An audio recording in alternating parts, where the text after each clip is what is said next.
My son wants a project, so we are here to pick up a 1984 Corvette. These two tires are flat. Attempt to get it onto the trailer.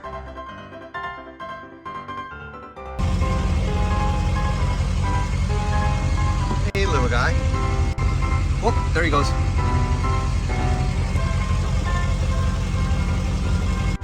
All right, here's the first car wash. All right, welcome back. We switched garage now. We just brought everything over here to the 3-car garage. And Austin has a box of goodies he bought to start going through.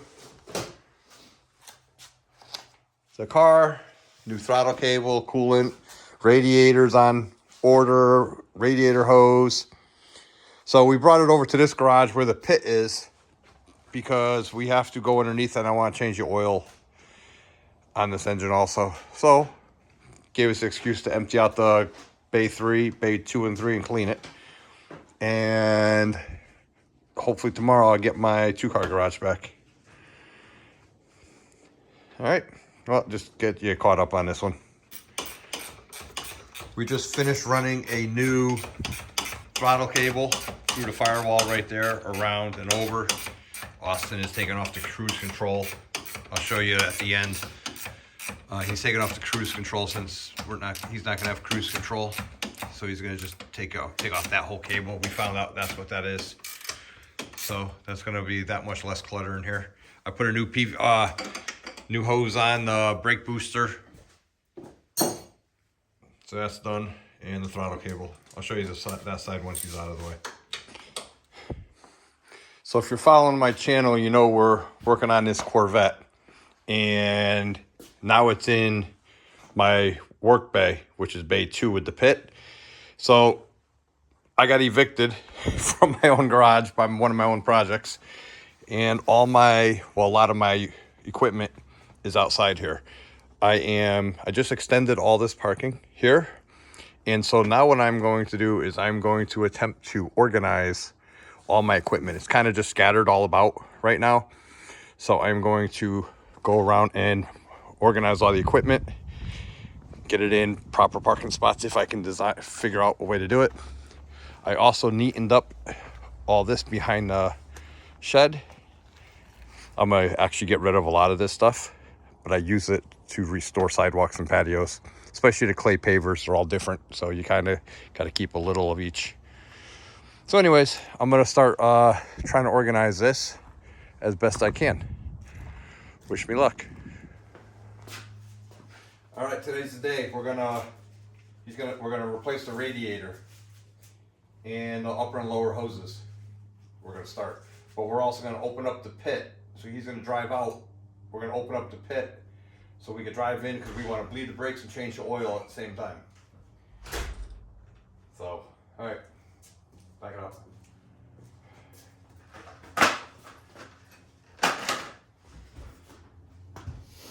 Do you have the battery hooked up? Oh, I never disconnected it. Blinker.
Well, it's the first time the car's been up in the air.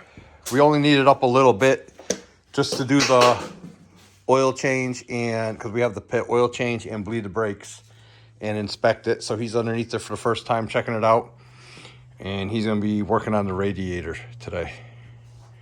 That's his goal. So yep, benefits of having a pit. All right, so he already drained the radiator. I'm taking a break. He's going to do all this. He did the research, and we'll go from there.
Came out here, and this is, Austin just took the shroud off, and that's obvious signs of leakage right there. And he took the transmission lines off. There's two, one on top and one on bottom. The bottom one we're hoping is not bad, and he's getting ready to lift the radiator out right now. Those are the, yep, the rubbers. Mounts. You want to try to lift this radio out while I'm recording? It should slide right out. He already took the lower hose off, the top hose. How about the overfill? Do you disconnect the overfill? Yep, it's right there on top. Okay. Don't hit your AC. You try to use two hands if you can. Ready? Hold on. There you go. Ready? I have a feeling there's going to be a mouse nest in there.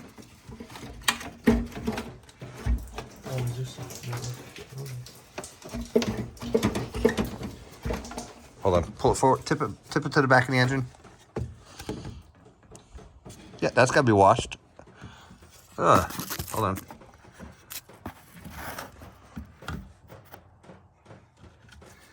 Yeah, that's definitely. Look in here, see? All here too. Oh yeah. We might start this car out and bring it out and rinse it out with the garden hose.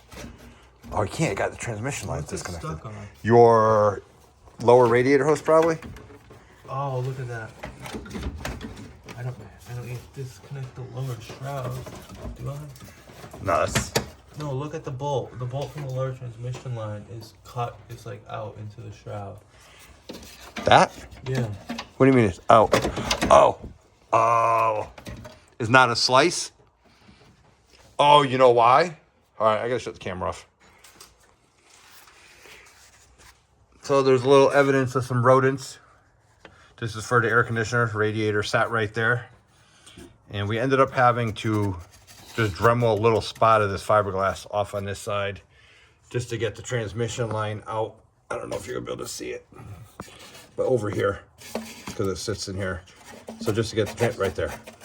We just made it so the transmission line can come up easy.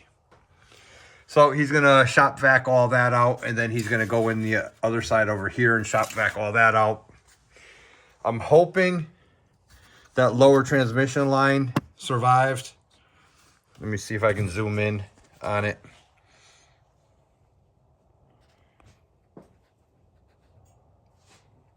If anything broke, it'd be that transmission line right there because it's rusted. I'm hoping that one survived. Sorry to talk and zoom. I know it messes up the microphone. But anyways, he's got like a little 20 minutes of cleanup now before he starts putting a new one in there. All right, to catch you guys up to speed, Austin just put the brand new radiator in. He's still got to bolt the housing in. He finished the lower transmission line. He put that lower radiator hose on, which is new. Top transmission line. This AC unit piece is always in the way. He is right now cleaning the water pump of the corrosion on it. Then he's gonna, you can actually see, that's the water pump and that's the lower radiator hose. And then here is the problem with converting this to carburetor. They don't make a gooseneck that fits properly, and the radiator hose on top comes from here, goes through here to there. So if we take that out of the way, here is the brand new radiator hose for this car. So we're gonna take that gooseneck, the gooseneck that I just turned out of the way, and that's gonna fit perfectly like that, except if you notice, down this way here, we're gonna be short. It's gonna be just about 2 to 3 inches short. So we actually have to wait for an extender to come, and then it should fit. I do believe that's what we're going to be stuck doing. So we'll get back to you on it. But that's pretty much what we're doing now is a thermostat and a radiator. So you could, if you're either going to be short on this end that much, or if you snake it the other way, you're going to be short on this end. So we're going to put the extension here, and it's not coming in the mail for another 3 days. So for temporarily, we're not going to put it in the holder. We're just going to run it like we ran the old one, just so we can get it going. He still has to put the electric fan back in, which is just 4 bolts that go in these, and then with the one wiring harness. So right now he's putting all the shroud bolts in that go all the way around. How many were there, Austin? I don't know. Like 15? There's a whole bunch of them. Finally got the little extension in, the 3-inch extension. It's just a little piece of metal about that big, aluminum, and we cut a 3-inch piece off the old hose, and now the hoses actually run through the hose clamp right where it's supposed to be. And then the next thing is to do is fill up the radiator with some antifreeze and check for leaks. So the book calls for 3.5 to 4 gallons of pre-mixed antifreeze. That's what he's putting in now. Here on the driver's side is that little extension that we bought. Well, we bought the little extension that's right in here. It's a little piece of aluminum. And this is a piece off the old hose. This is all the new hose. Goes back to where it's supposed to be in the line. We sandblasted or bead blasted the original gooseneck thermostat housing because they don't make them anymore for this car. And we couldn't find an aftermarket one that fit, that lined up perfectly. The new throttle cable is all installed and shorter. It's a 36-inch braided stainless steel throttle cable that we modified going through the wall, versus the other one was, I think, 42 inches. It was way too long.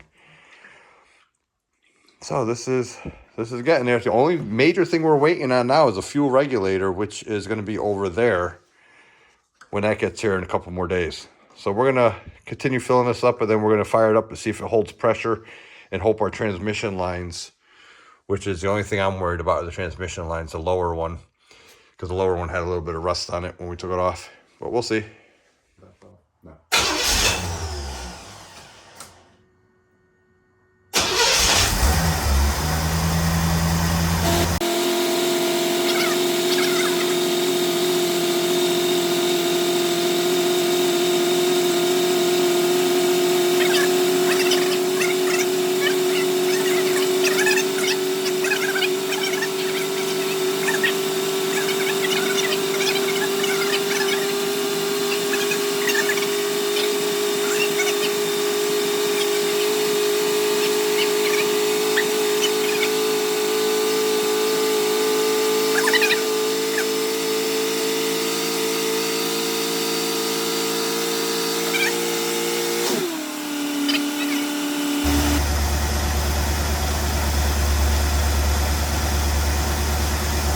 Oh boy.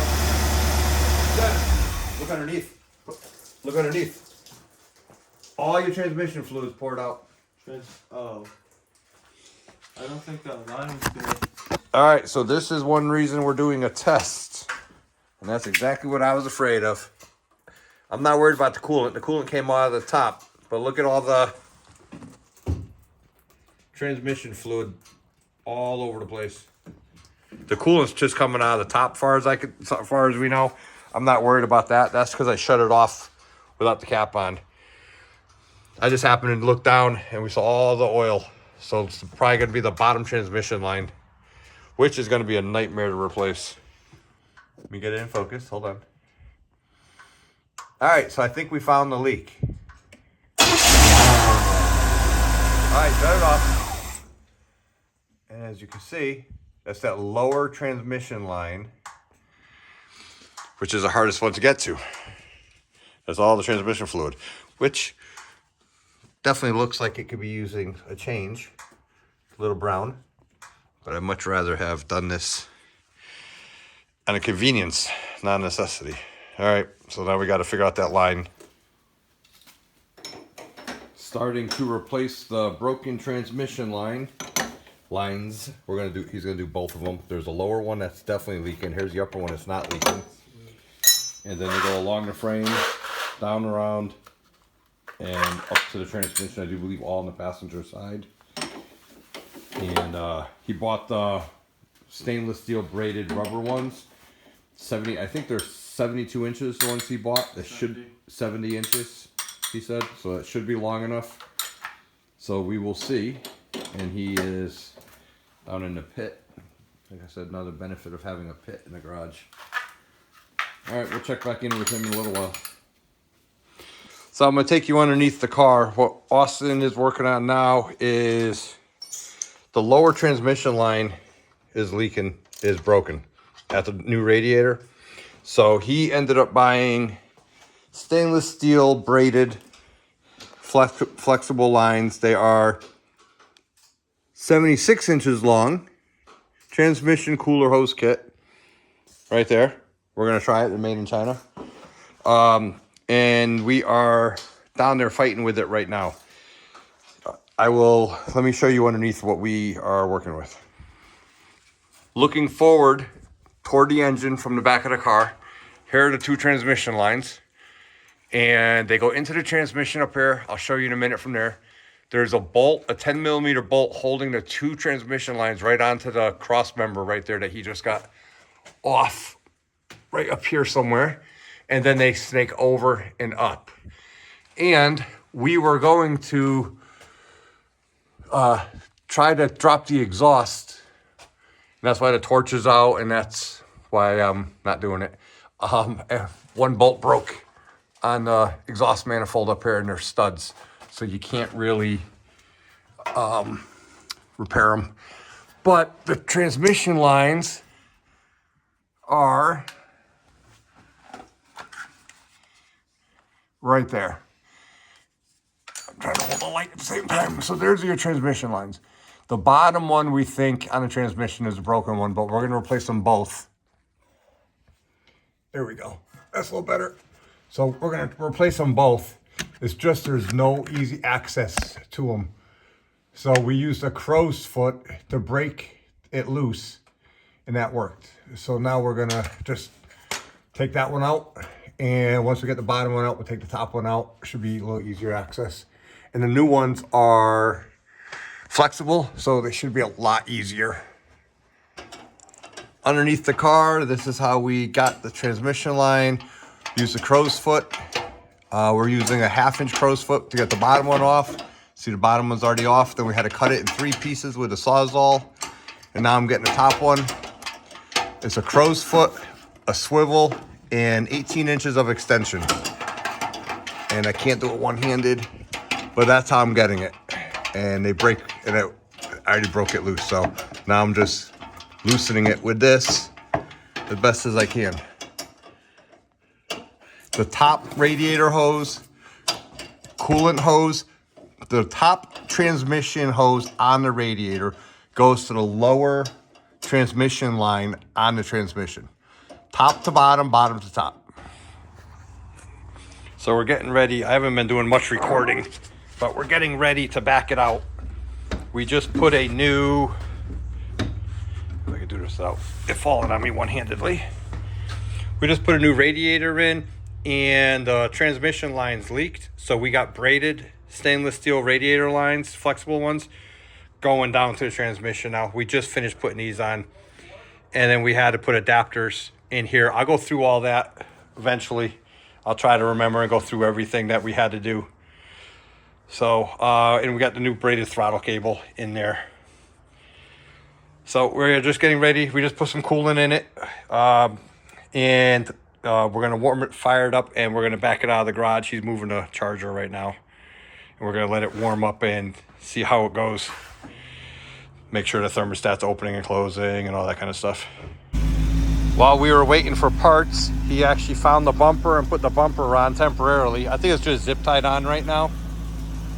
And then he just plugged the dashboard back in so we could see some temperature readings. So it's right there. And then we got all that wiring harness.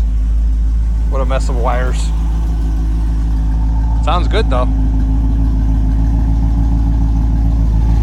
Sound better once we get rid of that exhaust.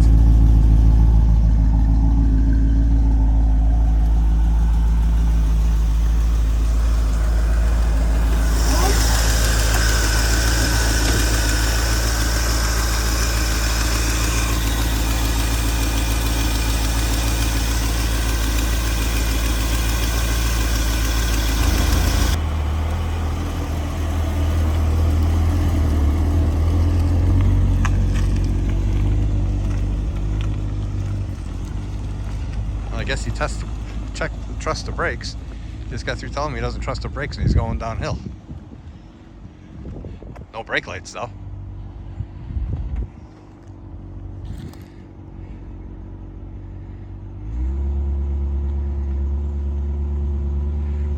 Definitely got to put a better exhaust on this thing. Definitely got to do the exhaust.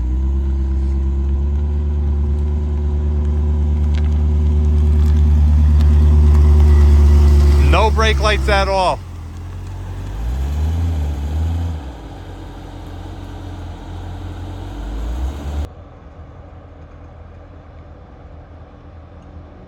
I have a feeling he's going to smoke the tires.